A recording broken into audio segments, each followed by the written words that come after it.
Selamat siang, salam sejahtera. Yang saya hormati Kak Ainun Mardia selaku dosen pengampu. Saya Alexander Sutomo NIM 093 ingin mempresentasikan hasil ujian akhir semester saya. Jadi yang pertama itu adalah tentang perencanaan SDM. Menurut saya perencanaan SDM itu sangat umum dilakukan baik di perusahaan maupun di perusahaan kecil. Melakukan perencanaan SDM dalam sebuah perusahaan merupakan hal yang penting yang harus dilakukan secara maksimal.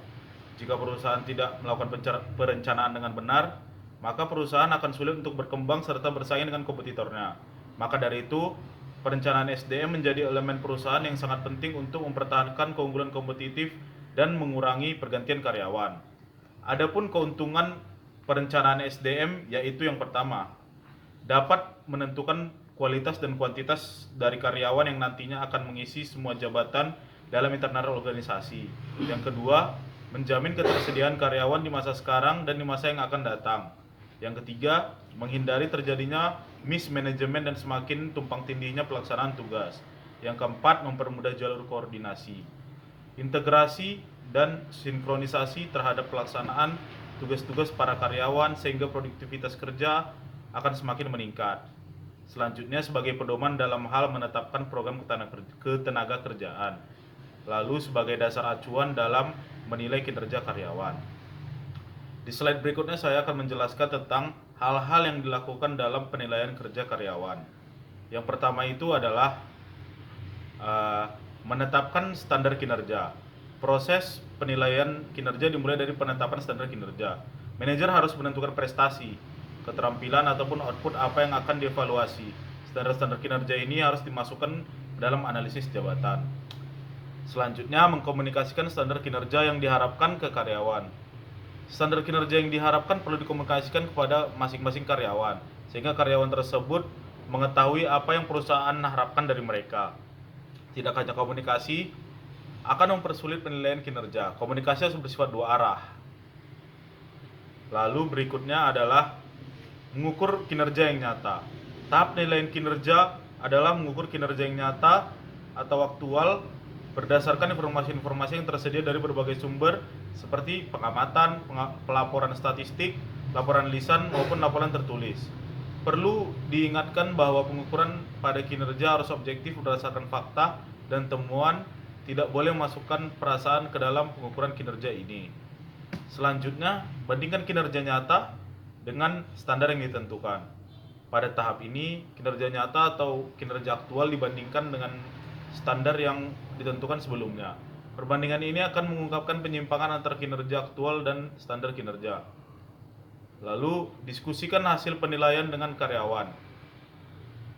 Langkah kelima adalah mengkomunikasikan dan mendiskusikan hasil penilaian dengan karyawan yang bersangkutan.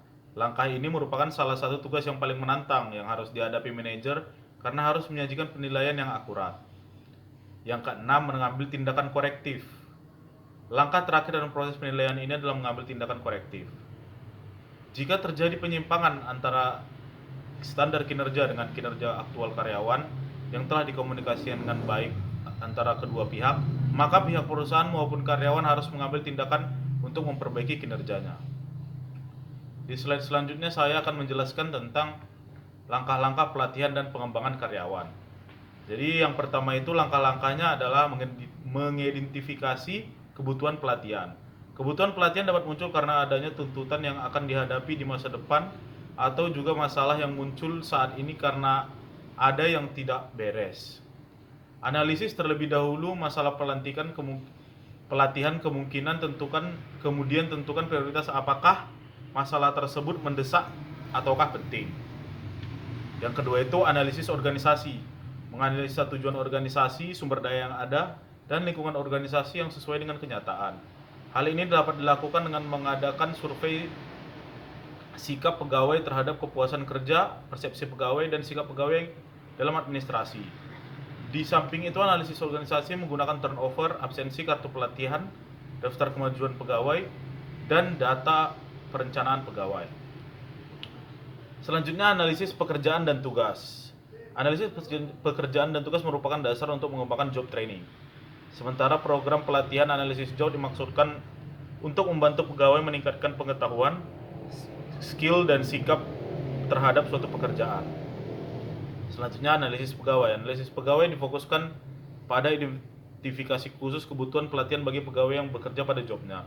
Kebutuhan pelatihan pegawai dapat dianalisis secara individu maupun kelompok. Analisis kebutuhan individu dan pelatihan dapat dilakukan secara observasi oleh supervisor, evaluasi keterampilan, kartu kontrol kualitas, dan tes keterampilan pegawai. Lalu selanjutnya itu menetapkan tujuan, sasaran, dan pelatihan. Sasaran pelatihan adalah perilaku yang diharapkan dari para peserta. Sasaran harus menspesifikasi kemampuan peserta untuk melakukan pekerjaan tertentu dengan tingkat kemampuan tertentu pada kondisi tertentu. Sasaran dapat digunakan untuk mengidentifikasi outcomes dari sebuah proses pembelajaran yang ingin dilakukan, lalu memberi arah, mengembangkan materi atau konten pembelajaran. Selanjutnya menetapkan kriteria keberhasilan dengan alat ukurnya. Jika sebagian trainer menunjukkan adanya penguasaan, maka dapat disimpulkan proses pelatihan efektif untuk mengetahui adanya penguasaan yang meningkat. Lalu di slide selanjutnya saya akan menjelaskan tentang beberapa poin. Yang pertama, proses seleksi dan rekrutmen. Setiap perusahaan pasti membutuhkan proses rekrutmen yang efektif. Selain untuk memenuhi kebutuhan atau sumber daya manusia yang kompeten, hal ini juga dapat digunakan untuk meningkatkan citra sebagai perusahaan yang berkualitas dan dinamis. Jadi yang pertama langkahnya itu adalah menganalisis kebutuhan posisi. Perusahaan harus menentukan terlebih dahulu kebutuhan rekrutmen karyawan baru. Jika karyawan lama tidak segera mendapatkan bantuan, beban kerja yang meningkat akan menurunkan kinerja. Alasan lain mungkin untuk kebutuhan rekrutmen adalah pembukaan departemen baru atau transfer posisi. Yang kedua, merencanakan proses rekrutmen. Proses rekrutmen selanjutnya adalah perusahaan menyiapkan rencana untuk posisi yang dibutuhkan. Tulisan deskripsi pekerjaan, kualifikasi dan pengalaman yang dibutuhkan, dan menentukan masalah di mana menempatkan iklan pekerjaan di media cetak atau online. Selain itu, jangan lupa untuk mengidentifikasi penanggung jawab pekerjaan dari tim pengembangan sumber daya manusia, memantau proses mengklarifikasi pelamar, melakukan wawancara, dan terakhir memberikan kesempatan kerja. Yang ketiga itu pasang lowongan. Tim pengembangan sumber daya manusia dapat mempublikasikan pengumuman internal tentang lowongan kerja baru untuk mendapatkan lowongan kerja dari sumber daya manusia yang ada. Lalu yang keempat, memproses lamaran kerja dan melakukan wawancara. Dengan iklan pekerjaan yang efektif, lamaran pekerjaan akan segera tiba. Sebelumnya, pastikan tim pengembangan SDM sudah menyiapkan kinerja seleksi untuk membantu proses eliminasi jika pelamar terlalu banyak. Yang kelima, pilih kandidat yang cocok untuk diberikan kesempatan kerja.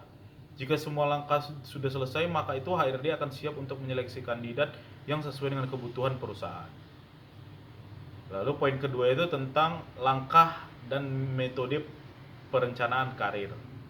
Yang pertama itu adalah langkah-langkah perencanaan karir. Yang pertama itu menilai diri sendiri.